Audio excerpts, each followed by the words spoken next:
I get asked all the time, does dental sleep medicine marketing work on social media and in specifically targeted advertising? It's yes and no. And let me explain that.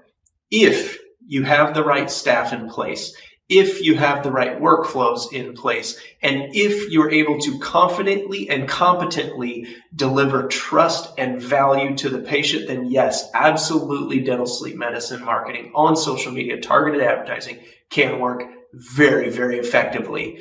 No, it does not work if you do not have the right person on the phone. It does not work if you do not have the right assistant in a consultation, or, I would say it works best when you have a dedicated sleep coordinator in the office.